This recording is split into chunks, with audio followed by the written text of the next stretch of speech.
Hello friends, welcome back to my channel. Yuvanidhi related ಮತ್ತೊಂದು useful information ಈ ವಿಡಿಯೋದಲ್ಲಿ ನಿಮಗೆ ತಿಳಿಸ್ಕೊಡ್ತಾ ಇದ್ದೀನಿ. ಹೌದು, ಯುವನಿಧಿ 2025ರಲ್ಲಿ ಪಾಸ್ ಆದವರಿಗೆ ಅಪ್ಲಿಕೇಶನ್ ಹಾಕೋದಕ್ಕೆ ಬಿಡೋದಿಲ್ಲ. ಗೌರ್ಮೆಂಟ್ ಹತ್ರ ಗ್ಯಾರಂಟಿ ಸ್ಕೀಮ್ಗಳಿಗೆ ದುಡ್ಡಿಲ್ಲ. ಸೊ ಯುವನಿಧಿ 2025ರಲ್ಲಿ ಅಪ್ಲೈ ಮಾಡೋಕ್ಕಾಗಲ್ಲ ಅಂತ ಒಂದಷ್ಟು ಚರ್ಚೆ ಆಗ್ತಾ ಇತ್ತು. ಅದರ ರಿಲೇಟೆಡ್ ನಮ್ಮ ಸರ್ಕಾರದ ಕಡೆಯಿಂದ ಒಂದು ಬಿಗ್ ಅಪ್ಡೇಟ್ ಬಂದಿದೆ. ಏನಪ್ಪಾ ಅಂದರೆ 2025ರಲ್ಲಿ ಕೂಡ ಪಾಸ್ ಆಗಿರೋರು ಯುವನಿಧಿ ಅಪ್ಲಿಕೇಶನ್ ಹಾಕಬಹುದು. ಪ್ರತಿಯೊಬ್ಬರು ಕೂಡ 3,000 ರೂಪಾಯಿ ಹಣವನ್ನು ಪಡ್ಕೋಬಹುದು. ಹಾಗಿದ್ರೆ ಎಲಿಜಿಬಿಲಿಟಿ ಏನು, ಯಾರ್ಯಾರು ಅಪ್ಲಿಕೇಶನ್ ಹಾಕಬಹುದು? ಹೈಯರ್ ಎಜುಕೇಶನ್ ಮಾಡ್ತಾ ಇದ್ದೀನಿ, ನಂದು ಡಿಗ್ರಿ ಆಯಿತು, ಈಗ MAಗೆ ಅಡ್ಮಿಷನ್ ಆಗಿದ್ದೀನಿ, ಹಾಕೋದಾ ಬೇಡವಾ? ಅಥವಾ ನಂದು ಪ್ರೈವೇಟಲ್ಲಿ ಎಲ್ಲೋ ವರ್ಕ್ ಮಾಡ್ತಾ ಇದ್ದೀನಿ, ನಾನು ಅಪ್ಲೈ ಮಾಡೋದಾ ಬೇಡವಾ ಅಂತ ತಿಳ್ಕೊಬೇಕು ಅಂದರೆ ವಿಡಿಯೋನ ಕಂಪ್ಲೀಟ್ ಆಗಿ ನೋಡಿ, ಎಲ್ಲೂ ಕೂಡ ಸ್ಕಿಪ್ ಮಾಡಬೇಡಿ. ಫಸ್ಟ್ ಟೈಮ್ ನನ್ನ ಚಾನಲ್ ನೋಡ್ತಿದ್ರೆ ಅಥವಾ ಸಬ್ಸ್ಕ್ರೈಬ್ ಮಾಡ್ಕೊಂಡಿಲ್ಲ ಅಂದರೆ ಮಿಸ್ ಮಾಡದೆ ಸಬ್ಸ್ಕ್ರೈಬ್ ಮಾಡ್ಕೊಳ್ಳಿ. ಯುವನಿಧಿ ರಿಲೇಟೆಡ್ ಆಲ್ಮೋಸ್ಟ್ ಏನೇ ಹೊಸ ಅಪ್ಡೇಟ್ಗಳಿದ್ರು ಕೂಡ ತಿಳಿಸೋ ಪ್ರಯತ್ನ ನಾನು ಮಾಡ್ತಾನೆ ಇರ್ತೀನಿ. ರೆಗ್ಯುಲರ್ ಅಪ್ಡೇಟ್ ನಿಮಗೆ ಸಿಗ್ತಾ ಹೋಗುತ್ತೆ. ಇನ್ನು ಮುಖ್ಯವಾಗಿ ಯುವನಿಧಿ ಬಗ್ಗೆ ನಾನು ಸಿಂಪಲ್ ಆಗಿ ನಿಮಗೆ ಹೇಳ್ಬಿಡ್ತೀನಿ. ತುಂಬ ಜನಕ್ಕೆ ಯುವನಿಧಿ ಬಗ್ಗೆ ಗೊತ್ತು, ಕೆಲವರಿಗೆ ಇದ್ರ ಬಗ್ಗೆ ಏನು ಇನ್ಫಾರ್ಮೇಷನ್ನೇ ಇರೋದಿಲ್ಲ. ಯುವನಿಧಿ ಅಪ್ಲಿಕೇಶನ್ ಹಾಕಿರೋರ ಸಂಖ್ಯೆ ಬಂದು ಒಂದು 2 ಲಕ್ಷ, ಜಾಸ್ತಿ ಅಂದರೆ ಇನ್ನೊಂದು 10,000 ಜನ ಜಾಸ್ತಿ ಇರಬಹುದು ಅಷ್ಟೇ. ಅದಕ್ಕಿಂತ ಜಾಸ್ತಿ ಜನ ಅಪ್ಲಿಕೇಶನ್ ಹಾಕಿಲ್ಲ. ಯಾಕೆ ಅಂದರೆ ಇದ್ರ ಬಗ್ಗೆ ನಾಲೆಡ್ಜ್ ತುಂಬ ಕಮ್ಮಿ. ನಾವು ಸ್ವಲ್ಪ ಎಲಿಜಿಬಲ್ ಇಲ್ಲ ಅಂತ ಕೆಲವ್ರು ಹಾಕೋಕೆ ಹೋಗಿಲ್ಲ. ಮತ್ತೆ ಇನ್ನೊಂದು ಸ್ವಲ್ಪ ಜನಕ್ಕೆ ಯುವನಿಧಿ ಎಲ್ಲರಿಗೂ ಬರೋದಲ್ಲ ಅಂತ ಅವ್ರಿಗೆ ಅದ್ರ ಬಗ್ಗೆ ಗಮನ ಕೊಡೋಕ್ಕೆ ಹೋಗಿರೋದಿಲ್ಲ.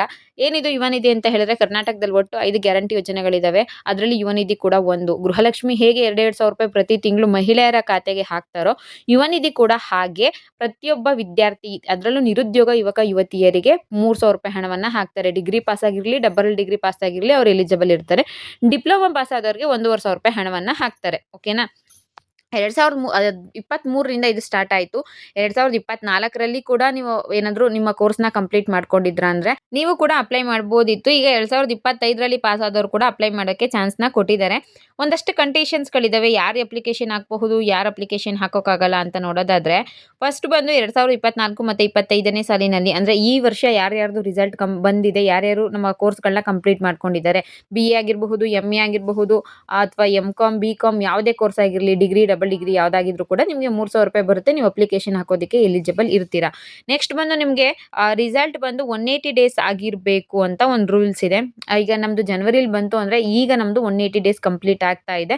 ಅಪ್ಲೈ ಮಾಡಬಹುದು ಅಂದರೆ ಖಂಡಿತವಾಗ್ಲೂ ಅಪ್ಲೈ ಮಾಡಬಹುದು. ಮತ್ತು ನಮ್ಮದು ಕೆಲವ್ರದ್ದು ಒಂದು 5 ತಿಂಗಳಾಗಿರುತ್ತೆ, 150 ದಿನ ಅಷ್ಟೇ ಆಗಿದೆ, ಇನ್ನೂ 30 ದಿನ ಬಾಕಿ ಇದೆ ಅಂದರೆ ಅಪ್ಲೈ ಮಾಡೋಕ್ಕೆ ಚಾನ್ಸ್ ಇದೆ. ಅಪ್ಲೈ ಮಾಡಿಬಿಡಿ. ನಿಮಗೆ ವೆರಿಫಿಕೇಷನ್ ಇರುತ್ತೆ. ಸೊ ವೆರಿಫಿಕೇಷನ್ ಒಂದು 10 ದಿನ 15 ದಿನ ತಗೊಳುತ್ತೆ. ಅದಾದಮೇಲೆ ಅಪ್ರೂವ್ ಮಾಡೋದಕ್ಕೆ ಒಂದು ಸ್ವಲ್ಪ ದಿನ ಟೈಮ್ ತಗೊಳ್ತಾರೆ. ಹೀಗಾಗಿ ನಿಮಗೆ ಟೈಮ್ ಇದೆ ಇನ್ನೂ 180 ಡೇಸ್ಗೆ. ಅಂದರೆ ಅಪ್ಲೈ ಮಾಡೋಕೆ ಏನೂ ತೊಂದರೆ ಇಲ್ಲ, ಅಪ್ಲೈ ಮಾಡಿ.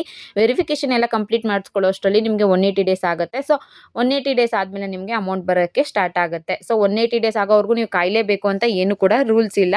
ನೆಕ್ಸ್ಟ್ ಇನ್ನೊಂದು ಏನಪ್ಪ ಇದು ಅಂದರೆ, ಯಾರಾದರೂ ಯುವನಿಧಿ ಅಪ್ಲಿಕೇಶನ್ ಹಾಕಬೇಕು ಅಂತ ಇದ್ದರೆ ಪರ್ಸ್ನಲಿ ನನ್ನ ಕಾಂಟ್ಯಾಕ್ಟ್ ಮಾಡಬಹುದು. ನಾನು ಅಪ್ಲಿಕೇಶನ್ ಹಾಕ್ಕೊಡ್ತೀನಿ. ಮತ್ತು ಅಪ್ಲಿಕೇಶನ್ ಹಾಕೋದಕ್ಕೆ ನಾನು ಸ್ವಲ್ಪ ಚಾರ್ಜ್ ಕೂಡ ತೊಗೋತೀನಿ. ಫಸ್ಟ್ ಹೇಳ್ತೀನಿ, ವಿತೌಟ್ ಫೀಸ್ ನಾನೇನು ಮಾಡ್ತಾ ಇಲ್ಲ. ಅಪ್ಲೈ ಮಾಡೋಕ್ಕೆ ಚಾರ್ಜ್ ತೊಗೋತೀನಿ. ಜೊತೆಗೆ ಅಪ್ಲಿಕೇಶನ್ ಹಾಕೋದ್ರಿಂದ ಹಿಡಿದು ನಿಮಗೆ ವೆರಿಫಿಕೇಷನ್ ಇನ್ಫಾರ್ಮೇಷನ್ ಆಗಿರಬಹುದು, ಯುವನಿಧಿ ಅಮೌಂಟು ಬರೋವರೆಗೂ ಕೂಡ ಯುವನಿಧಿ ಸ್ಟೇಟಸ್ ಚೆಕ್ ಮಾಡೋ ಇನ್ಫಾರ್ಮೇಷನ್ ಆಗಿರಬಹುದು, ನಾನು ಕಂಪ್ಲೀಟ್ ಎಲ್ಲನೂ ಕೂಡ ಮಾಡಿಕೊಡ್ತೀನಿ. ಯೂಟ್ಯೂಬಲ್ಲೂ ವಿಡಿಯೋ ಹಾಕ್ತಾ ಇರ್ತೀನಿ. ಹಾಗೆ ನನ್ನಿಂದ ಯಾರು ಯುವನಿಧಿ ಅಪ್ಲಿಕೇಶನ್ ಹಾಕಿಸ್ಕೊಂತಾರೋ ಅಂಥವ್ರಿಗೆ ನಾನು ಪರ್ಸ್ನಲಿ ಕೂಡ ಗೈಡ್ ಮಾಡ್ತೀನಿ. ಓಕೆ, ಯಾರಾದರೂ ಅಪ್ಲಿಕೇಶನ್ ಹಾಕೋರಿದ್ರೆ ಅಪ್ಲಿಕೇಶನ್ನ ಸಲ್ಲಿಸೋದಕ್ಕೆ ನನ್ನ ಕಾಂಟ್ಯಾಕ್ಟ್ ಮಾಡಿ, ವಾಟ್ಸಪ್ ನಂಬರ್ ಹಾಕಿರ್ತೀನಿ. ಅದ್ರ ಜೊತೆ ಇನ್ನೊಂದು ಅಪ್ಡೇಟ್ ಏನಪ್ಪ ಅಂದರೆ, 2024ರಲ್ಲಿ ನಾನು ಪಾಸ್ ಆಗಿದ್ದೆ ಅಥವಾ 2023ರಲ್ಲಿ ನಾನು ಪಾಸ್ ಆಗಿದ್ದೆ, ಬಟ್ ಯುವನಿಧಿ ಅಪ್ಲಿಕೇಶನ್ ನಾನು ಹಾಕಿಲ್ಲ. ಈಗ ಹಾಕ್ಬೋದಾ ಅಂದರೆ ಖಂಡಿತವಾಗ್ಲೂ ನೀವು ಈಗಲೂ ಕೂಡ ಅಪ್ಲಿಕೇಶನ್ನ ಹಾಕಬಹುದು. ನಿಮಗೆ ಸ್ವಲ್ಪ ಹೇಳಿದ್ನಲ್ಲ, ಕೆಲವ್ರಿಗೆ ಗೊತ್ತೇ ಇಲ್ಲ ಇದ್ರ ಬಗ್ಗೆ. ಸೊ ಆ ಥರ ಇತ್ತು ಅಂದರೆ ಖಂಡಿತವಾಗ್ಲೂ ನೀವು ಈಗಲೂ ಕೂಡ ಅಪ್ಲಿಕೇಶನ್ ಹಾಕೋದಕ್ಕೆ ಎಲಿಜಿಬಲ್ ಇರ್ತೀರಾ. ಅಪ್ಲೈನ ಮಾಡ್ಕೊಳ್ಳಿ. ನೆಕ್ಸ್ಟ್ ಬಂದು ನಿಮಗೆ ಹೈಯರ್ ಎಜುಕೇಷನ್ ಮಾಡ್ತಾ ಇರಬಾರ್ದು ಅಂತ ಇದೆ. ಈಗ BA ಆಯಿತು, ನಂದು MA ಮಾಡ್ತಾ ಇದ್ದೀನಿ, ನಾನು ಅಪ್ಲಿಕೇಶನ್ ಹಾಕ್ಬೋದಾ ಬೇಡವಾ ಅಂತ ಸುಮಾರು ಜನ ಕೇಳ್ತಾರೆ. ಈ ಡೌಟ್ ಏನಾದರೂ ಇತ್ತು ಅಂದರೆ ನನಗೆ ವಾಟ್ಸಪ್ಪಲ್ಲಿ ಕಾಂಟ್ಯಾಕ್ಟ್ ಮಾಡಿ. ಮತ್ತು ಇನ್ನೊಂದು ಏನಪ್ಪ ಅಂದರೆ, ಗೌರ್ಮೆಂಟ್ ಜಾಬ್ ಮಾಡ್ತಾ ಇರೋರು ಖಂಡಿತವಾಗ್ಲೂ ಅಪ್ಲಿಕೇಶನ್ ಹಾಕೋಕೆ ಹೋಗಬೇಡಿ, ನೀವು ಎಲಿಜಿಬಲ್ ಇರಲ್ಲ ಅನಿಸುತ್ತೆ. ನೆಕ್ಸ್ಟ್ ಬಂದು ಸುಮಾರು ಜನ ಕೇಳ್ತಾ ಇದ್ರು, ಮೇಡಮ್ ನಾನು ಪ್ರೈವೇಟಲ್ಲಿ ವರ್ಕ್ ಮಾಡ್ತಾ ಇದ್ದೀನಿ, ಅಪ್ಲೈ ಮಾಡ್ಬೋದಾ ಬೇಡವಾ? ಮತ್ತೊಂದಷ್ಟು ಜನ ನನಗೆ ESI PF ಕಟ್ ಆಗ್ತಾ ಇದೆ, ನಾನು ಅಪ್ಲೈ ಮಾಡ್ಬೋದಾ ಬೇಡವಾ ಅಂತ ಕೂಡ ಡೌಟಲ್ಲಿದ್ರಿ. ನೀವು ಇಂಥವ್ರು ಯಾರಾದರೂ ಇದ್ದರೆ ನನ್ನ ಟೆಲಿಗ್ರಾಮ್ ಗ್ರೂಪ್ ಇದೆ ಅಲ್ವಾ, ಅಲ್ಲಿ ಬಂದು ನನಗೆ ಮೆಸೇಜ್ ಮಾಡಿ, ಖಂಡಿತವಾಗ್ಲೂ ರಿಪ್ಲೈ ಮಾಡ್ತೀನಿ. ನೆಕ್ಸ್ಟ್ ಬಂದು ಬೇರೆ ಏನಾದರೂ ಡೌಟ್ ಇತ್ತು ಅಂದರೆ ನೀವು ವಾಟ್ಸಪ್ಪಲ್ಲಿ ನನಗೆ ಕಾಂಟ್ಯಾಕ್ಟ್ ಮಾಡಬಹುದು ಅಥವಾ ಟೆಲಿಗ್ರಾಮಲ್ಲೇ ಕಾಂಟ್ಯಾಕ್ಟ್ ಮಾಡಬಹುದು. ಕನಿಷ್ಠ 6 ವರ್ಷ ನೀವು ಕರ್ನಾಟಕದಲ್ಲಿ ವಾಸಿಯಾಗಿರಬೇಕು ಅನ್ನೋದು ಒಂದು ರೂಲ್ಸ್ ಇದೆ. ಅದನ್ನು ಬಿಟ್ಟು ಯುವನಿಧಿ ಅಪ್ಲಿಕೇಶನ್ ಹಾಕೋದು ಹೇಗೆ ಅಂತ ನೋಡೋದಾದರೆ ಸೇವಾ ಸಿಂಧು ಪೋರ್ಟಲ್ನಲ್ಲಿ ನೀವು ಅಪ್ಲಿಕೇಶನ್ನ ಹಾಕಬೇಕಾಗತ್ತೆ. ಅಪ್ಲಿಕೇಶನ್ ಹಾಕೋದಕ್ಕೆ ಕರ್ನಾಟಕ ಒನ್, ಗ್ರಾಮ ಒನ್, ಬೆಂಗಳೂರು ಒನ್‌ಗಳಲ್ಲೂ ಕೂಡ ಹೋಗಿ ಅಪ್ಲೈ ಮಾಡ್ಬೋದು. ಬಟ್ ನೀವು ಹೋದ್ಮೇಲೆ ನಿಮ್ಮ ಅಕೌಂಟಲ್ಲೇ ಸೇವಾ ಸಿಂಧು ನಿಮ್ಮ ಹೆಸರಲ್ಲೇ ಅಕೌಂಟ್ ಕ್ರಿಯೇಟ್ ಮಾಡಿಸ್ಕೊಳ್ಳಿ. ಅವರು ಗ್ರಾಮ ಒನ್‌ನಲ್ಲಿ ಅವ್ರ ಐಡಿ ಇರುತ್ತೆ, ಅವ್ರು ಅಪ್ಲೈ ಮಾಡ್ತಾರೆ. ನೆಕ್ಸ್ಟ್ ನೀವು ಯುವನಿಧಿ ಸೆಲ್ಫ್ ಡಿಕ್ಲರೇಷನ್ ಕೊಡಬೇಕಾಗತ್ತಲ್ವಾ? ಸೊ ನಿಮ್ಮ ಐಡಿ ಮತ್ತೆ ನೀವು ಹೊಸದಾಗಿ ಕ್ರಿಯೇಟ್ ಮಾಡ್ಕೋಬೇಕಾಗತ್ತೆ. ಹಾಗಾಗಿ ಒಂದೇ ಸಲ ನೀಟಾಗಿ ಅಪ್ಲೈನ ಮಾಡಿಸ್ಕೊಳ್ಳಿ.